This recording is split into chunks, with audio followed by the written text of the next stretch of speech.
దాయాది దేశం పాకిస్తాన్ మరోమారు తన వక్రబుద్ధిని బయటపెట్టుకుంది. ఇప్పటికిప్పుడు కాశ్మీర్ లోయలో శాంతి భద్రతలు అదుపులోకి వస్తున్న సమయంలో పాకిస్తాన్ తిరిగి జమ్మూ కాశ్మీర్లో టెర్రర్ కార్యకలాపాలను పునరుద్ధరించాలని చూస్తుంది. ఈ క్రమంలోనే 25 నుంచి 30 మంది అనుమానిత పాకిస్తాన్ టెర్రరిస్టుల రజౌరీ పూంచ్ సెక్టార్లోని అడవుల్లో దాక్కుని భారత్ భద్రతా దళాలపై దాడులు చేస్తున్నారని రక్షణ రంగానికి చెందిన వర్గాలు శుక్రవారం తెలిపాయి. తాజాగా సరిహద్దుల్లో జరుగుతున్న పరిణామాల గురించి మరింత సమాచారం తెలుసుకుందాం.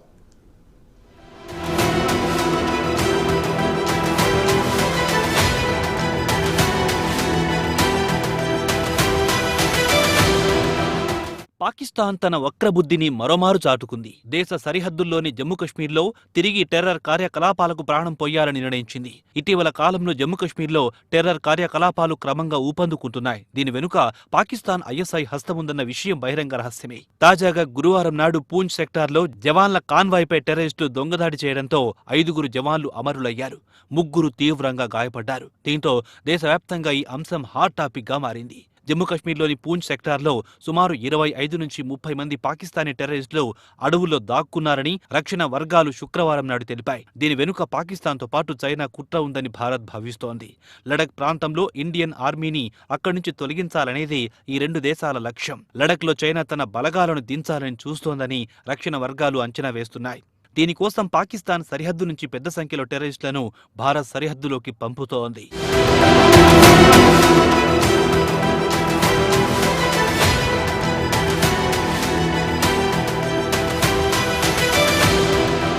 ప్రస్తుతం భారత్కు వ్యతిరేకంగా ఇటు పాకిస్తాన్ అటు చైనా 2 కలిసి భారీ కుట్రకు తెరలేపుతున్నాయి. జమ్మూ కశ్మీర్లో పాలస్తీనా టెర్రరిస్టు దాడులతో భారత్కు నిద్ర లేకుండా చేయడం, లడక్ సెక్టార్లో చైనా పెద్ద ఎత్తున తమ సైన్యాన్ని దించాలని చూస్తోంది. చైనాకు చెందిన పీపుల్స్ లిబరేషన్ ఆర్మీతో ఇండియాకు చెందిన మిలిటరీకి గత 3 ఏళ్ల నుంచి వివాదం కొనసాగుతోంది.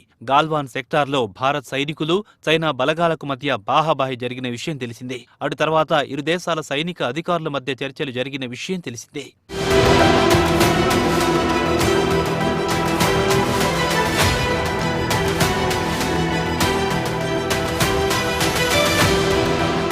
ఇదిలా ఉండగా ఇండియా రాష్ట్రీయ రైఫిల్స్ ను పూంచ్ సెక్టార్ నుంచి లడఖ్కు పంపించింది. 2020లో చైనీస్ మిలిటరీకి భారత మిలిటరీకి మధ్య బాహాబాయి తర్వాత ఇండియా కూడా తమ బలగాలను పెద్ద ఎత్తున సరిహద్దున మోహరించింది. చైనాకు చెందిన PLAకు గట్టి కౌంటర్ ఇవ్వాలని నిర్ణయించింది. ఇక తాజా పరిణామాల విషయానికొస్తే పాకిస్తాన్కు చెందిన 25 నుంచి 30 మంది టెర్రరిస్టులు రాజౌరి సెక్టార్లోని కొండ ప్రాంతాల్లోని అడవుల్లో నక్కి భద్రతా దళాలపై దాడులు చేస్తోంది.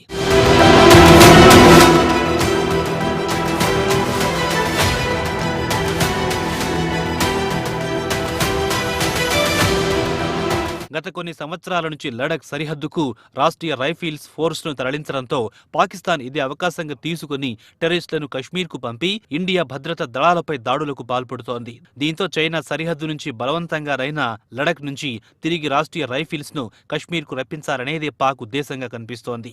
ఇదిలా ఉండగా ఇండియన్ ఆర్మీ ఇటీవలే కశ్మీర్లో పెరిగిపోతున్న టెర్రరిస్టు కార్యకలాపాలను అదుపు చేయడానికి మరో బ్రిగేడ్ను పంపించింది. దీంతో వచ్చి రాగానే టెర్రరిస్టు కార్యకలాపాలను బ్రిగేడ్ అదుపులోకి తెచ్చాయని విశ్వసనీయ వర్గాల ద్వారా తెలిసింది.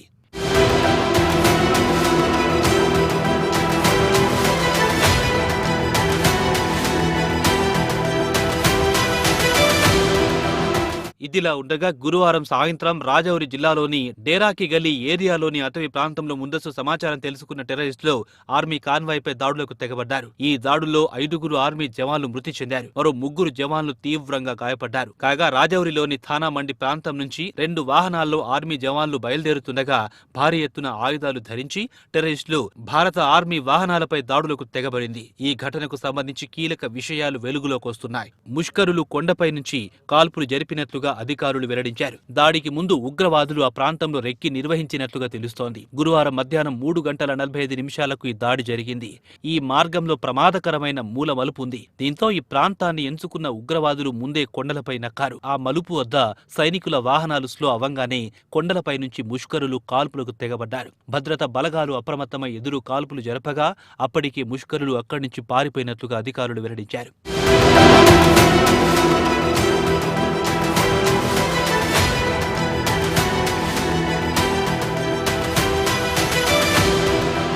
అయితే దాడికి ముందు ఉగ్రవాదులు ఈ ప్రాంతంలో రెక్కీ చేసినట్లుగా విశ్వసనీయ వర్గాలు వెల్లడించాయి.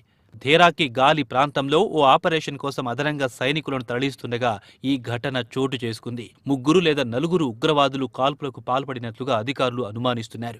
సైన్యంపై ఉగ్రవాదులు కాల్పులకు తెగబడడం నెల రోజుల వ్యవధిలో ఇది రెండోసారి కావడం గమనార్హం.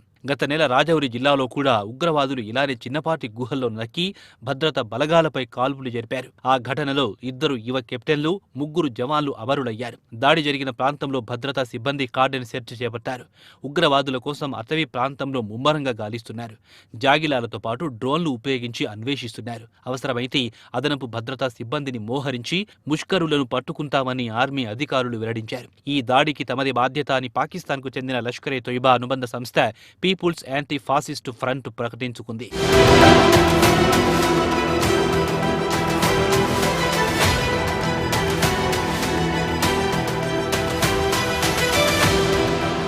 కేంద్రంలోని మోదీ సర్కార్ మరోమారు పాకిస్తాన్కు గట్టిగా బుద్ధి చెబితే తప్ప పరిస్థితులు అదుపులోకొచ్చేలా లేవని రక్షణ రంగానికి చెందిన వర్గాలు అభిప్రాయపడుతున్నాయి.